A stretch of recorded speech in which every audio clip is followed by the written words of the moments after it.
Family, welcome to another edition of the Tough Skin Soft Heart podcast.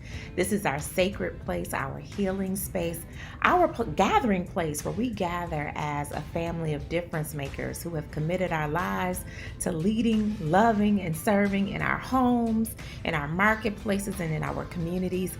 This is where we come every week on Wednesday or whenever you get the grace and space to tune in. This is where we come to make sure that we are filling our cups, y'all, that we are hydrating these souls out of which we pour life and out of which we pour care and service and justice and compassion and belonging. Y'all know we can't do that dry or do it well for long dry. And so this is our gathering space where we talk about not just the difficult things that we navigate behind the veil and under the hood of our lives, but it's where we feed our spirits with intentionality. We nourish our souls with intentionality. You know, I think that is so critical. If you tuned in last week, you already know we've talked about the fact that wellness is critical. And wins without wellness leave us empty.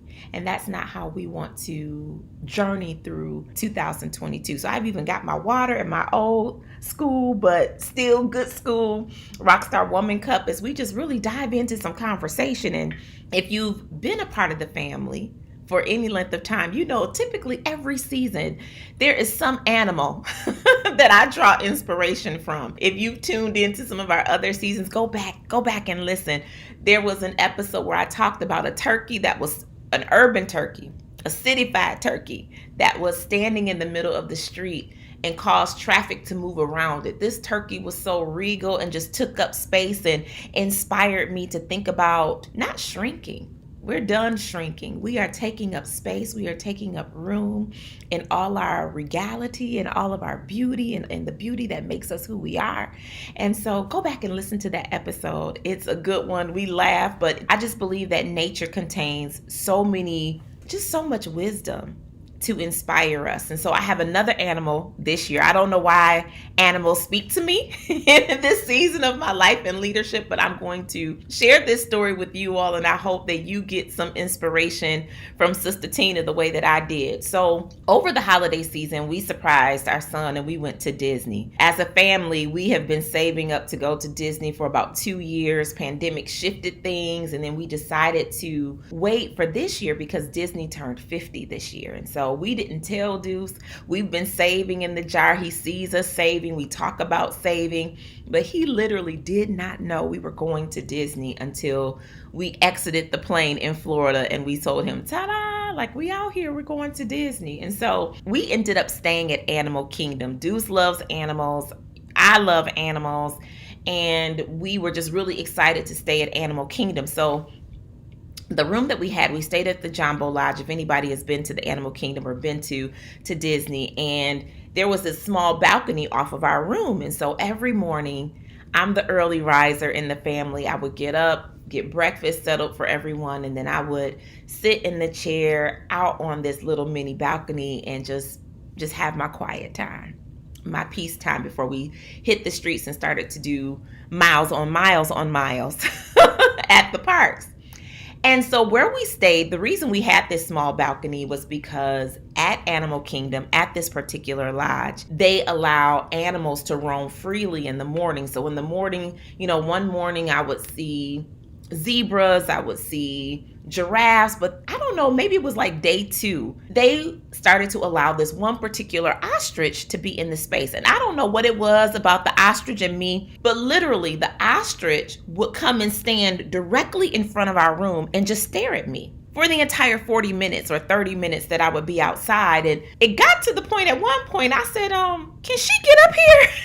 Because we are only on the 2nd floor. So I'm trying to figure out, can she actually get up here? Because she would be intensely staring at me. And so by day 3, I just named her. I said, you look like you a Tina. I'm going to call you Sister Tina. So me and Sister Tina would have our cool of the daytime, you know, just together. And when I left, she would leave. When she saw me, she'd come and literally stand in front of the room. So by day 3, Sister Tina was my homegirl, and we just I have my quiet time, my prayer time with Sister Tina outside. And so on day 3, we ended up going to Animal Kingdom, the park, and going on a safari. And during the safari, typically when you go on a safari, you're looking for the elephants or the lions, you're looking for gorillas, these animals that we're taught all of our lives to be, at the top of the food chain of the Animal Kingdom. But on this particular day, because I had been hanging out with Sister Tina every morning, I was very interested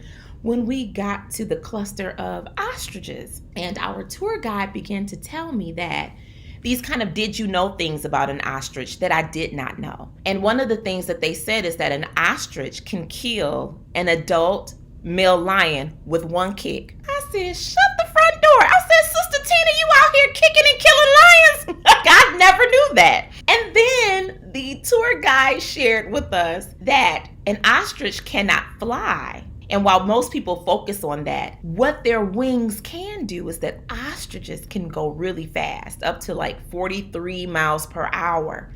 And what their wings allow them to do is to actually pivot in mid-flight. Y'all, the next day after that safari, I went back and, as my custom had become, got my breakfast, went to sit out on the balcony. Sister Tina came out. She saw me. I said, Sister Tina, you a bad girl. Okay? She looked at me like, yes, thank you. Put some respect on my name. I said, Sister Tina, you are a bad girl.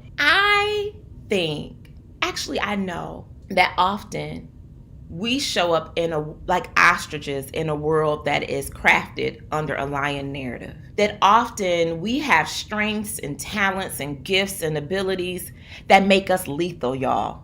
That make us unstoppable. And often because, we've been taught or so socialized so much that those, that different traits or qualities that come, packaged as lions are more impactful than the gifts and the talents and the abilities that come packaged as an ostrich. But I have just been encouraged by my encounters with Sister Tina to live like an ostrich in a lion world, to use my own gifts and abilities, to use what makes me magical, right? To use what makes me amazing and what makes me strong, to be a difference maker in the places that I am planted. And I want to encourage you to do the same thing. I think it's really interesting that so much we were taught that ostriches can't fly, like they have wings, but they can't fly. But that's not what their wings are for. It's not that they can't fly. It's just that's not what my wings are for. My wings are so that when I'm soaring, when I'm running, when I'm chasing, when I am in motion, that my wings give me the opportunity to pivot as I need to. And I just thought about that, like, yes, like there are things about us that while it may not function for me in the same way that it functions for you, it has a purpose. It's not a deficit. It's not a liability. And so as you step more fully into this year, as you step more fully into your day to day, what makes you lethal? What makes you dope? What makes you brilliant? What makes you unstoppable? What makes you powerful? Have you made a list of those things recently? Do you realize that there are new things that you're constantly evolving and changing, and that there may be things that you've gone through, even in pandemic, that you've overcome, that you've bounced back from, that you've lived through, that you've survived through, that you've thrived in the midst of, that now give you new strength, new armor, new capability. And so have you made a list of those things? Have you chronicled those things? And then also take an assessment of what you have that you might have erroneously allowed someone else to label as a deficit. What are your wings for in this season of your life? What are your wings capable of doing in this dispensation of your leadership? What have you discovered about your wings after 2020 and 21 that you want to bring into 2022? I'm just telling y'all, Sister Tina got me all the way together. And I just want to encourage each and every one of us that you are lethal. And not lethal, I'm not talking about lethal in a cause of destruction. I'm talking about powerful, right? We are powerful beings. We aren't victims. We are powerful. And we have to realize and own our power, step more fully into our power.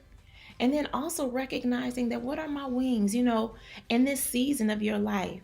What are your wings there to do? Are they to help you pivot?